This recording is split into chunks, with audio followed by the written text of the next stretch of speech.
it's Sandra. Welcome to another episode of Asexualise, my asexual life. This is a place to be for education about asexuality. This includes dating, relationships, how to improve your confidence, your life, your friendships. So if that sounds like something you'd be interested in, please hit the subscribe button now and hit the bell icon so you never ever miss an episode. So in today's episode, I'm going to be explaining to you signs that a guy's not really interested in you. I'm talking about guys because I'm a woman who's a girl who's attracted to guys only, and so that's what I have the most experience of. But you can apply these things to any gender, and also you can apply them to friendships as well. Some of these are very common signs that basically a person who's meant to be your friend is really not that into you as a friend. Okay, so every situation's different, nothing is black and white, but I'm going to dive into it and help you out. So, signs he's not that into you, right? So, if a guy is really into you, he will be messaging you lots, he'll be pursuing you, he will be keeping in contact with you, he will be asking you questions about yourself to get to know you better. He will be wanting to talk to you every available opportunity. He'll be wanting to include you in his life, include you in his day. He'll be wanting to open up to you about the things that are going on in his life. He will want to know what you're doing in your day. He'll take an active interest in your life, interest in your hobbies, interested in your goals, ambitions, and dreams. He'll talk about a future with you. He'll include you when he's talking about his future. And he'll be very proactive. This is a guy that is into you, right? He's specifically making you a priority in his life, and he wants to know more about you and what makes you tick, how you work, and he envisages a future with you. This is a guy that's really into you, right? So if you think about that picture for a minute, this person is very active. It's a very active energy. They're actively pursuing you. They're actively making contact with you. They answer your messages as quickly as possible. Doesn't mean to say they're answering them all the time, because they might have work or study or something, right? But at the as soon as they've got an opportunity, they're messaging you, right? Doesn't matter if they're tired.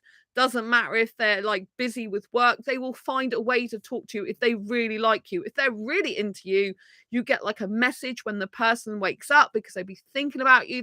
You'd be the first person on their mind, and when they go to sleep, and they would be interested in your day. They'd be like, hey honey, how did your day go? How was work? How was your life? How's your friends? The more he's into you, the more he'll take a vested interest in you and what you're doing in your life. And the more he'll want to support you, and he'll want to prop you up and be part of that. He'll be kind, he'll be caring towards you if he's a good and healthy person. And he will be like wanting to support you, wanting to say, hey, how can I make your day better? This is a healthy guy, by the way. Some guys aren't that healthy, and some people aren't that healthy, and lots of people do have their own shit going on. So you always have to bear in mind that people come to relationships or come across someone for a potential relationship with different angles in their life, different things that have gone in their life, different experiences, and this can all change how they behave with someone.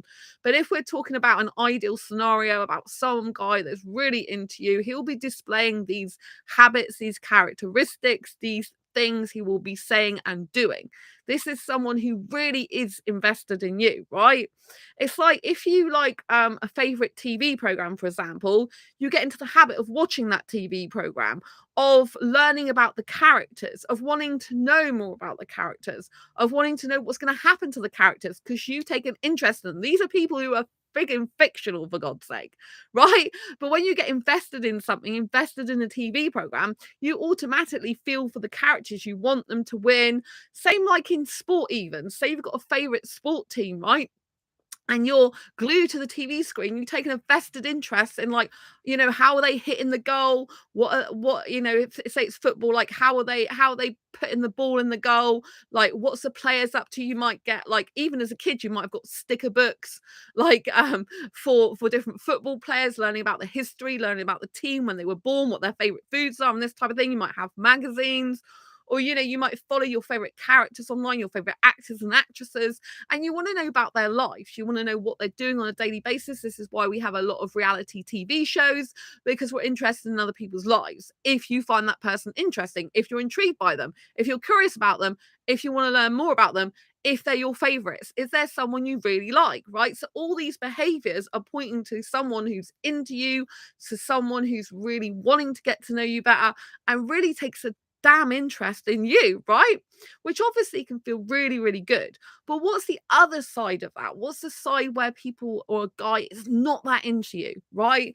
So what could happen is that person could be into you in the beginning, and then you might see these signs that he's not that into you. Or from the beginning, you might like that person far more than they ever liked you, and you didn't realize because you were kind of blinded by their beauty or something, right? So, what are the signs that he's not interested in you and he's not that into you? Well, it's the opposite of everything I've just said, right? So, basically, this person doesn't message you very much, or they might have started off messaging you a lot, answering your messages really quickly, and then they start to answer your messages less and less. The things they message you are more shorter sentences. If they only ever message you short sentences in the first place and they didn't have a proper conversation with you, then it's highly unlikely they were that into you in the first place. But say they did message you and the conversation was a bit flowing, and then all of a sudden it stops flowing. They take hours to respond to you, maybe a day or two or more without even speaking to you. This is a person that's not really that interested in you. They don't care about what happens in your day, because if they did, they'd be in your inbox, right? And if the person's, if you've had a conversation where they're replying back pretty quickly, and then all of a sudden, like, they're not doing that anymore, yes, they can be working, but say it's the evening, right? And all they're doing is watching TV. Are you a priority, or is the TV a priority? If they're really into you, you'd be a priority. They'd want to spend some time with you. They'd want to talk to you and message you to find out how your day was, to find out what's going on in your life.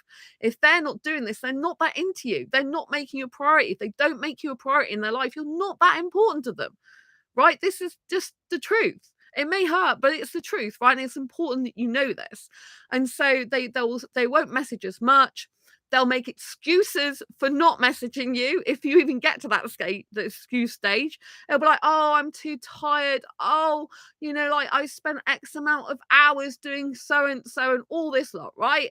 Bear in mind, I get attracted to younger guys, like guys who are 23, 25, early 20s, 21. If any of those guys say I'm too tired, I'm thinking, friggin' heck, like, I am a little bit older than that in birth certificate age, and I am really busy with training courses and everything, and even I can make friggin' time. So I don't believe that. It's just bullshit and excuses, right? I've had a guy, entrepreneur, friend of mine on Facebook. He has worked 13-hour days and has a partner, and still messages me. Like, he works 13 hours, just I think it's in one job. Like, he was at a point in his life where he got 2 hours sleep, but he was still messaging me in his car, like putting his the speaker system on his car, like hands free, so he could talk to me and catch up with me, right? This is a guy that's doing loads of business stuff. He has sweet F all sleep the majority of the time, yet even he could be bothered to contact me and communicate with me via voice message. So if I get a guy who can't even be bothered to reply to my messages for hours, can't even be bothered to speak to me, what do you think? He's not that into me, right? And so a guy who is heavily invested in women, who really is into a woman, will make the time. I've known a guy, right? I knew a Bangladesh guy years ago, and he would literally spend 4 or 5 hours per night Skyping this woman who he loved, like, for 4 years over the internet. It was a long distance relationship.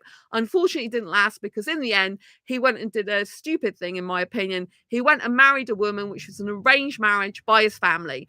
And less than a year later, he was telling me, I think it was only 9 months later, he got divorced because her parents didn't like him. So he lost this woman who he'd been speaking to online for 4 years. She had to marry someone else because he wasn't giving her enough priority. In the end, he wasn't moving, even though she wanted him to move. So he wasn't into her enough, even though he spent 4 hours or more Skyping her, because he used to message me and tell me what he did. He used to be a supervisor in a restaurant, really hard hours, and then go back and do that and hardly have any sleep, because he was that interested in her, that besotted with her, right? That's a guy that's into her, maybe even to an unhealthy way to that extent, if it's like barely getting his sleep for 4 hours, but he's super into her, right? I've met other guys, they're like, a guy who is into a woman will do absolutely anything for her and will do whatever it takes to move continents and worlds, well, basically move countries for her, right? So a guy who cannot even give you a little bit of his time, who can't even message you when he, especially if he hasn't got that grueling job, right? Then, especially when other guys are doing that type of thing with their girls, their women, their woman, then you know that something is off, right? It's just excuses and bullshit, right? And you don't have to say it's an excuse and bullshit to them unless you want to. You can just know in your mind this is an excuse and bullshit, however you cover it up, right? I've had even years ago, right, I have had refugee friends that barely spoke any English whatsoever. And there was a guy I met, and this was in London, and we met up and we went to the cinema and stuff and spent some hours together in a restaurant. He barely spoke any English. And he spent that time with me, right? Those few hours with me. So if any guy goes to me, oh, I'm not very good at English, it's just bullshit, right? If they've got enough English to say that basically they want a date with you, they want to kiss you, or they want something from you, or they can, you can understand basic English what they're saying, then it's just bullshit, right? Absolute bullshit. And I've come across like people, like I said, refugees. They just come to this country. They've left their home. I've had refugee training, by the way. I used to be a health buddy for community service volunteers, and I learned all about refugees, which is really difficult for them. They literally have to download, like literally have to down sticks, like leave their homes and flee the countries. And I've been able to communicate with those type of guys because I'm very good at communicating from people from all over the globe. I've had guys who are Indian in India or other countries that have messaged me like shorthand text that that I've been able to decipher just because I'm really good at languages. I had a boss years ago who's Welsh. This is a he's in the UK, but he's Welsh and people can understand him, even I can understand him, right? A guy who, like, yes, there are language barriers to people that are from different countries, but if you really care about someone, love someone, you work it out. You do Google Translate, don't you? You know what I'm saying? And so you work it out, right? And so a person who's really into you, a guy who's really into you, will communicate with you. They'll want to text you, video call you if they're a modern guy, which most young guys are these days. I've had some older guys and they're like, oh, I don't know how to video chat. And again, this is just a feeble excuse, right? There is no excuse now for not going on the internet and pressing a frigging button to do a video call or an audio call. It's never ever been an easier time. So I don't buy that bullshit, right? I've trained people when I was a peer trainer for the recovery learning community that's part of the NHS in the UK. And I've trained people up in blogging who were like older people. And there's this woman who was like 80 something, and even she can use a friggin' internet herself, right? At 80 years old. And so I've come across there's a guy who's not in any of my asexual groups anymore, right? And this woman was really into him. You could tell, right? And he was complaining, oh, I can't get a woman. Oh, no one loves me, no one wants me, blah, blah, blah, right? And this woman was clearly into him. She used to reply to all his posts, really be encouraging towards him, really be kind to him, and you could tell they were like best friends as well, I might add, but he just couldn't see what's in front of him, and he talked about moving, but it wasn't even to move to live near her, it was to move to some other place. And when I said to him, do you not realize she has feelings for you, and you've got your opportunity there, and he just didn't bother, and I was like, he goes, oh, I can't do video calls, like, it's like, you just press a freaking, just press a button. And so he didn't get the woman, and he's on his own still, as far as I know. And that, and that's because he wasn't proactive and couldn't even get out of his comfort zone for that. A guy who really loves a woman, who's interested in a woman, will get out of his comfort zone. He will do things that make him uncomfortable. And a guy who's a good guy will realize that he's a better guy for having a woman who will push him to do things he wouldn't usually do. I don't mean push him as in being being a bad person, as in she's pushing him to do things that are not good for him and controlling and stuff like that. I'm not talking about that. But a woman who says, hey, look, this is making me feel not good. and like, can we talk about things and sort them out? He would be like, hey, this woman's actually making me accountable for my actions, right? And if I'm with a woman like that, it's far better than having a girl that's a doormat that's just taking any treatment from me. It actually makes me a better guy by being with her that will actually not put up with my bullshit, right? So it depends on the quality of the guy. If the guy's not a high quality guy, if he's not into personal development, professional development, if he's not into actually improving himself and he's just cruising along in life, this won't really apply to him because he won't see any benefit of being with a high value woman or a valuable person. And he won't want to put time, energy, and effort in anyway, which can be obviously one of the main problems. It's not just about he's not into you, he's not at that level of intelligence or consciousness that you might be at if you're a person who's into personal professional development and more advanced and worked on yourself. People have shit going on in their life now as an adult, even as a young adult from the past, right? We all have it, right? And we have to be able to deal with those things and try and work through things. If you come across someone who hasn't worked on their shit and they think that they're just perfect or that everything's great about them, then clearly there's going to be issues, right? So it's up to them to go and sort them out. It's not up for you to be the helper or the sorter or the fixer. You can obviously help people as much as possible when you're in communication with them if it's if they're not taking advantage of you and just using you or just using you for your skills and knowledge and stuff, if they're actually giving back to you. But again, this is a sign he's not that into you. How much time, energy, and effort are you putting into him?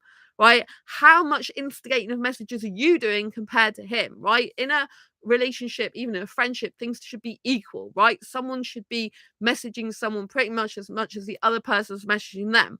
If this is not happening, you can bring it to their attention. Maybe they're used to like situations where their friends message them more, or situations where their parents or something are always used to making the first move or something, or just situations in general they're not used to that. But if you bring it to their attention, a person who's into you will be like, hey, okay, I see what I've done, and I can see how it affects you. I'm going to change this, and they actually change, right? If a person is into you, really into you, and they're changing for the better, then and they will be good to change if they actually agree with the change themselves. You cannot make someone change. So basically, if that person decides, hey, I'm going to step up to the plate because I don't want to lose this girl, then they will change because they're really into you and they know that it'll make the relationship or potential relationship or friendship, if it's friendship, so much better, right? But if they just try and it's not really who they are, then you're just incompatible. It's not a compatible match. Sometimes people are just incompatible. And that can be one of the reasons that that person's not that into you, because you don't have much in common, because you don't have compatibility, because you have different values to them, different beliefs. And so that might be another reason why they're not into you. But a lot of the time, there can be initial spark there because they're attracted to you. They're attracted to you, the way you look and stuff. But when the nitty gritty comes, they're not attracted to you so much in a personality. They're not willing to go through the good and the bad times with you. And this is another telltale sign. If someone just wants all the good parts of you and you feel that if you tell them any stuff that isn't good about your life or isn't good about you, then they behave differently with you, or they message you less, or they talk to you less, this is a telltale sign they don't really care about you. They just like the initial attraction and they're not that into you. Someone who's into you will want to know your good days, like, and celebrate those with you. And they'll want to know about your bad days. They'll want to know how you're feeling. They'll have empathy for you. They'll have compassion for you and your situation. They'll want to feel what you feel. They'll understand you because they'll feel your pain. Someone who's really connected to you and really into you. And if you're hurting, yeah, they're hurting too, right? Because they're like, my God, I love this person, or I care about this person deeply. I don't want them to be upset or hurt. I mean, same with the friends, like my two best friends, right? Who like family to me. We have such a close bond that I feel their pain and they feel mine, and if something's really off, we both know it, or all three of us know it about each other, right? Because we're that sensitive to each other and we're that close to each other, right? And we want the best for each other. So if you want the best for someone, you encourage them in their joys and their happiness, and you be there for them in their worst times. You be there as a shoulder to cry on. You be there to hear them when they're going through difficult and dark times, when they're in pain or they're upset, and you have compassion for them. You have empathy for them. You care about them. You care what happens to them. You care about their welfare. You care about their well-being. Their problem is like your problem, in the sense that obviously it's not up to you to solve everyone else's problems, but their problem does affect you if you really deeply care about someone, because it's their life. It's going to affect you. It's going to have a knock-on effect when you're really close to someone, especially if you're in a relationship with someone. It's going to affect you, because their well-being and if they're a big part of your life, what they should be, if they're really, that person's really into you, you should be a big part of their life. Then you're going to have a really big caringness about them. You're going to have an invested interest in them, right? Someone who's not that into you will have not have an invested interest in you, will not be that kind, caring, and passionate or empathetic to you. Of course, they might just have issues with being empathetic and compassionate anyway. That might be the way they are, in which case, there's nothing you can do about it. But they might be different with someone else. They might be very empathetic with someone else. They might be very caring and compassionate with someone else, especially if they've got friends or other people in their life who they're like this with, but they're not being like that with you. Then they're not that into you. Because if they were that into you, they would treat you at least how they are treating those other people in their life. They would be treating you if they're really into you, right? And if your intuition tells you while you're in contact and communication with them that something is off, there's something's not right, if you feel like the person's going away from you more, spending less time with you, communicating with you less, messaging you less, then you pretty much know that they're not the person for you. They're not that into you. And if they make you anxious, nervous, stressed, anything in your body that you feel, any of this, in your heart of hearts, where you want to deny it or not to yourself, they're not that into you, right? And so, these are major, major telltale signs, right? A person who's into you will be invested in you, invested in your mind and your soul, not just your body. They won't just be interested in the good times with you. You won't have to feel like you have to put on a show with them, or you have to be something you're not, or you have to be at your best all the time. Someone who's really into you will love you even if you've just got come out the shower, you haven't even combed your hair, you've got no makeup. I don't usually wear makeup generally anyway, because I like the way I look anyway. And I do when I go out clubbing though, but the rest of the time I don't, because I just think I'm beautiful. Personally, for me, you know. And another telltale sign is if you love yourself, which you should do more than the other person does, and care about yourself more than the other person does, right? But you do it much more than they do, and there's a huge discrepancy for that. Clearly, they're not that into you, right? A person who loves you and cares about you should equally be invested in you, really, as much as you're invested in yourself. But you should always be that little bit more invested in yourself, more loving yourself than they do, right? Because then that's healthy. Then you can think, oh, if it doesn't work out, like if someone's not into you, then you have to move on. You might be thinking, like, what do I do? If someone's not into you, you can't make them into you. You can talk to them. You can bring to their attention things that you're not happy with, and do it in a feeling way. Like, when you do this, I feel that, or I feel this. And they'll either step up to the plate and realize, my God, I don't want to lose this person. What the hell am I thinking of or not thinking of? And how can I improve the situation? Or they'll start drifting away from you more and more, and you'll be just like a headache or an irritation to them. Unfortunately, I'm being plain and blunt with you here, right? And, the more they distance themselves from you, the more you'll feel really bad, and you'll sense that they're doing that. And they might not even know that they're doing that. Maybe they don't think you're that conscious. But if you're a really conscious person, especially if you've got good intuition, you will automatically know that there's a problem.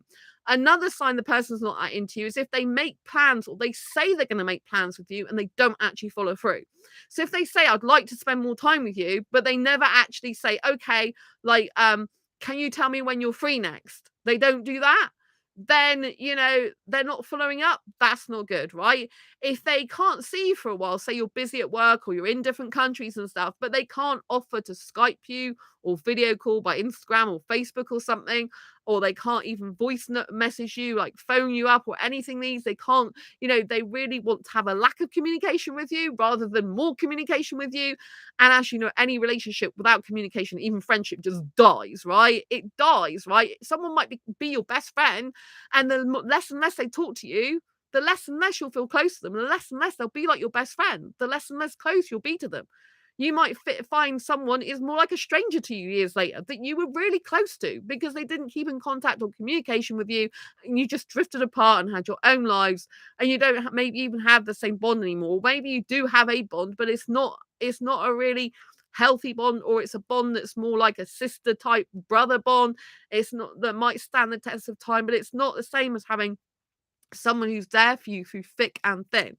And if you're looking at a potential relationship, or you're in a relationship, or you're looking to get into a relationship, right? And this person is behaving in ways that clearly show they're not that into you, then you don't pursue that. You realize and value your own worth, and you need to walk away, right? You can do it really peacefully and say, hey, I'm not feeling good about this. This is not working out for me. Clearly, we've got different values. So I wish you the best, wish you lots of love and happiness, but I'm just gonna stop messaging you now. Or like similar words, like I'm looking for some other type of person, right? I like equal friendships, and so if I start to feel that a friendship even is unequal, I did this a while ago. There was a person who I was friends with, and they stopped messaging me as much. I didn't hear from them for a while. And in the end, I asked them, like, do you still want to be friends? Do you still want to meet up? And it resulted in the fact that we're no longer friends, which is okay. It did hurt a bit at the time, but it's not a healthy relationship or friendship if it's imbalanced, right? If someone is messaging the other person a lot more invested in them, replying to them quicker, like really wanting to be in their life, so you making that friend feel secure and happy. You're not wondering, oh, when am I going to hear from them next, right? It can become unhealthy. Any relationship, if you're in a relationship even, is unhealthy if it's imbalanced. There has to be some sort of balance. There has to be equal input and output. There has to be like scales. There has to be equal weighted communication on both sides, equal energy, equal time putting in. Otherwise, it gets disproportionate, and then you feel it. You feel your heart sink, and you feel like you're drifting apart. Like the person's up here, you're down there, and it's like, what the hell happened, right? So you've got to understand that if someone isn't investing in you anymore, you have to let them go. You have to invest in them less and less and less time, less energy, or just call it quits, because you deserve better, right? You deserve someone and people in your life that love and care about you, not just at your best, but also at your worst. You deserve some people and friends and people in your life who truly love you, right? That means the good parts of you, the bad parts of you, that they truly appreciate you being in their life. They know you're not always going to be happy, happy, jolly, jolly all the time, and they're not going to expect that from you. You need someone who makes you feel comfortable, safe, relaxed, secure, and happy, not someone who puts you on edge, makes you feel anxious, makes you not know what the hell they want from you or are doing even with you, or why they're even communicating with you. You need to have someone who actually asks you questions about yourself, who takes an invested interest in you, not someone who just talks about themselves or who barely says much, which is like just being like a stranger in a shop talking to a counter assistant. Hi, how's your day? Bye. You know what I mean? So you need to look at all these things and let the person go. There was a person who I really did like a lot, and I had to recently stop communication with them because they clearly weren't that into me, right? And I'm not saying this person's a bad person. They're just not into me. They might be into someone else. They might be into loads of other people. They've got friends and stuff, and I left the communication with them peacefully and basically just said that I'm looking for a different type of person, and wish them all the best. I do. I hope they find someone, a friend or more friends that they really dig, that they really vibe with, that they really want to communicate a lot with. I hope they find a girl eventually, because I think probably they would like a relationship in the future. I hope they find a girl who is really invested in them, and they're as invested in them, and they love messaging them, and they're their soulmate and best friend. I wish the best for this person, right? I want them to be happy, but I was not happy in that continuing that situation on when I knew they weren't that into me, right? And so I told them outright that I'm looking for a more caring, compassionate, empathetic, sensitive person to be in a relationship with, and even as a friend. And I really want someone who's takes invested interest in my welfare and well-being, especially because I have disabilities, right? It's really important that people are very supportive of my health needs, right? And very encouraging and positive, right? And in the end, I was just feeling like I wasn't getting support even as a friend, and that's how I felt. But I wasn't just liking them as a friend. I liked them more than a friend, right? So obviously that clouds things anyway. But I wished them the best. I wanted to leave on good terms with them. And it's just that they're not that into me, and that's okay because there's gonna be other guys that are into me. That's fine. I do really, really wish this person the best. Like, I felt like I had a connection with them at one point, but maybe that was just me, projecting what I thought was the case with them, and it wasn't really the case. And that's another thing you've got to be aware of, right? Projection. You've gotta not project on the person what you think they are or want them to be. You have to deal with the reality of who they really are and how they relate to you. Bear in mind, like I'm saying this, I'm not saying these people are wrong for everyone. I'm just saying they're not the right person for you if they're not that into you, because we're talking about being into you specifically, right? They could be into someone else and they could literally be messaging them like before their work, after their work, during their lunch break. They could be texting them, like phoning them, they could be video calling with them, they could be really invested in them. It's just that if they're not that into you, they're not that into you, right? And what I want you to take from this is, if you're in this situation, because I've come across quite a lot of asexuals in my dating groups, then like they're with a person and then it just fizzles out and they feel really bad about themselves. Do not feel bad about yourself, right? If someone rejects you, that's fine. If someone's not that into you, it's fine, right? Because that person eliminates themselves from being a choice to you. They take themselves out of the equation, which means that you're wide open to letting the right person or people into your life who can love and adore you for who you are. And you're not wasting each other's time anymore. It's very important. Time is very, very precious. And if the person is not as invested in you, not as into you as you are into them, there's no point in continuing, right?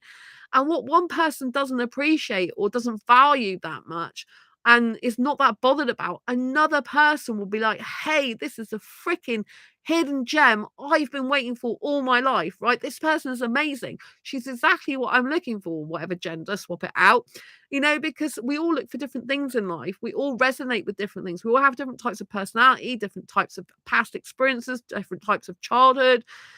Some of us are anxious attached, some of us are avoidant attached, which anxious and avoidant just don't go well together anyway. An anxiously attached person will be wanting to hear much more from the person. Avoidant person will be wanting to not talk as much to the person because they want to avoid situations and confrontation and conflict and conversations, right? And so it's okay. I personally am getting much better since I stopped messaging this person. Like, my health's improving dramatically really quickly. And that's because now I just have my best friends in my life again who are very positive and supportive, saying, hey, how's your health? Hope you get better soon. And one of my friends is really amazing. And we're really supportive of each other daily. And he's like, oh, I can't believe how much training you've done whilst you've been poorly. That's amazing. And he gets inspired by stuff like that. So he'll give me loads of praise, make me feel really good. And so now I have good feelings and good people in my life, and I'm not messaging someone who I'm feeling anxious about personally because I know that person's not really into me, and I don't want. Maybe I didn't want to admit it to myself for a little while, right? I wanted to give them the benefit of doubt because I think you should. Right? People have shit going on in their life. You don't know what's going on, and you have to give them the benefit of the doubt. But if a person's drifting away from you further and further, they're not answering messages. You can't even have a flowing conversation with them anymore. You have to let them go because it's better for them, better for you, and healthier, right? And I can get healthier now because with fibromyalgia, any negative emotions, right? Anxiety, upset, pain, it really makes my body hurt a lot more and it slows down my healing process. And so, it's really not good for me. I need to find friends and eventually a partner who's super into me and who's my bestest friend and soulmate. I have two bestest friends who will never ever be replaced because I love them to bits. And my best friends, I love them as my friends, right? And Sammy and Andy, hello, if you're out there, big shout out to you. So I really, do appreciate them, right? And they're like family to me because that's how close we are. But I do have room and space in my life for the right romantic partner to come along eventually. In the meantime, I'm busy focusing on my career and I'm back to self-dating. Going out to the cinema last night was one of the best things I did for myself because it did help the healing process. I'm an extrovert, so it helped me get out. I am getting lots better now. But since I haven't been texting this person anymore, who I know is not that into me, which is fine, I accept that. Then I'm not feeling anxious anymore. I've let that person go in terms of communication. I'm still connected to them on social media at the moment, but I'm just not talking, like reaching out, messaging them anymore because I don't think they want that anyway. I think they've just truly had enough of messaging me and that's fine. I'm cool with it. I don't have any problems with it whatsoever because I know, like I said, there'll be another guy come along. I have lots of guys that was interested in me usually. And I'm happy being single and I get less anxiety just looking after myself, just being with myself, doing my book work, doing my career, going out on self dates, going to have a good time. And so it helps me to heal a lot quicker. And so now I've given up that and I'm not getting anxious thinking feeling that the person's not as invested in me as I am in them, which I know was the case. And, then that's fine, right? I'm happy. I wish them, like I said, so much love and happiness in the world. I wish them the best life ever. I really do. And I'm just happy and thankful that I recognized that I needed to end messaging them and that I feel so much better in myself now and can heal quicker because I've only got supportive, positive people in my life who are there for me as well as getting on with my own life. I don't have this nervousness or anxiety anymore. And I don't have to worry about that type of thing. I can just be myself more and know that I'm fully invested in me and that I love me so much. And it's really good if you can be positive and inspiring and encouraging with yourself and you've got encouraging people in your life and positive people because everyone who's like encouraging and supportive and positive, it just adds to the blend of feeling really good about yourself. When you've got people who are not being empathetic or caring or sympathetic or sensitive and not actually saying, hey, I want you to get better. I really care about you and stuff like that. When you've not got that and you've kind of got the opposite, and then it's imbalanced. And even on this channel, right, Liam, lots of love to Liam. Liam is a big part of this channel. You might have seen him in chat sometimes, Liam Donovan, giving him a big shout out. He's always saying stuff like, hope you love you, Sandra. He's saying you're beautiful. And he's like, oh, get well soon, and that's just natural.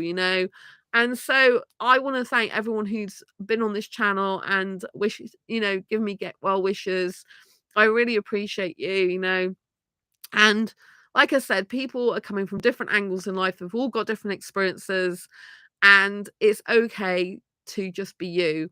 And don't take these people who are not into you or a person that's not into you as the fact that you're not worthy of love, you're not worthy of care or respect, because you are. It's just that person or people cannot give it to you. And that's okay, right? We're all different, right? We all have different life paths. Sometimes we cross over for just a little time and then we uncross again. Some people are meant to be in our life for a long period of time. Some are meant to just come and go. And we have to learn to let them go. It can hurt sometimes. It can be difficult, right? Especially if you thought you had a connection with the person or they did like you and it turns out they don't really like you that much or they're not that into you. Maybe they like you, but it's just a like. It's not really a I really care about you scenario, right? And it's okay, right? It's okay to know that everyone's going to like you, not everyone's going to care about you. But the beauty of this is, like I said, is these people that you move out the way or that move out the way for you leave huge amounts of room for the right personal people to enter your life and also leave more time for your own hobbies and interests and things like that. And it gives you time to self-soothe and to self-date and to just focus on you and love yourself forever, right? Because you're damn well worth it. Do not think you're worthless or useless or that that something's wrong with you just because a person doesn't act or react in the way or respond in the way that you wish them to. It just means you're not compatible, and that's okay. You're not compatible, right? And so it's okay. I get guys who might be much more compatible with me, but they're in other countries. I would like to find someone in this country eventually, right? But in the meantime, I'm happy being single, just chilling out, getting better quicker with all the positive vibes from my bestest friends and you on this channel. And people who really care about me, even though I don't know you all of this channel, I know you really care about me, and I appreciate that. So yeah, anyway, always believe in yourself, wish the person well, and hope that everyone in the end of the day finds the love of their life and the relationship they want and deserve, if they want a relationship. And just like spread the love, isn't it, really? And spread it to yourself, because you deserve a big hug, right? If you thought someone was into you and they're not, I know it's really disappointing, can be very heartbreaking and sad, but I want you to know that the best is yet to come. And it's good they disqualified themselves from even being an option anymore for you, because you deserve the best, and you deserve someone who's going to love you and care about you and want the best for you and give you positivity and support you and encourage you and lift you up and want to give you cuddles and snuggles and kisses and hugs, and or just friendship, virtual hugs, and they'll be like, oh, I really want you to be well, and they'll be egging you on, and they'll be wanting to like give you so much love, kindness, care, and attention, and they'll just adore you. All right, never forget how beautiful you are, how gorgeous you are, how much you deserve and are worthy of true love, of beautiful life and happiness, just as you are. And like I said, what one person doesn't value, or doesn't value enough, the other person's going to see you as a hidden gem. Like, what? Where have they been hiding all their life, And so always know there'll always be someone who appreciates you. I appreciate you for being here. I appreciate you for taking part in life, as it were. And I appreciate you for who you are, the good and the bad. If you want more advice about dating and relationships, subscribe to his channel. Also, my Asexual Perspectives book is my take and 47 6 others, so 47 asexuals interviewed about love, life and sex for this book. So get a copy of Asexual Perspectives, which is out on Amazon, because I think it'll be really insightful for you to understand how asexuality is, the asexual spectrum, and how asexuals view relationships, basically. So get a copy of that. Amazon, Barnes and Noble, Blackwell's also has it, and Waterstones, yeah. And I'll see you soon on the next video or live stream. If you like this video, if you got any value out of it whatsoever, please give it a thumbs up and share it with a friend or anyone you feel needs to hear this right now. Don't forget to leave a comment down below. Love to know what you think, and subscribe and hit the bell icon so you never ever miss an episode. Lots of love to you. Take care and always stay ace. Bye bye.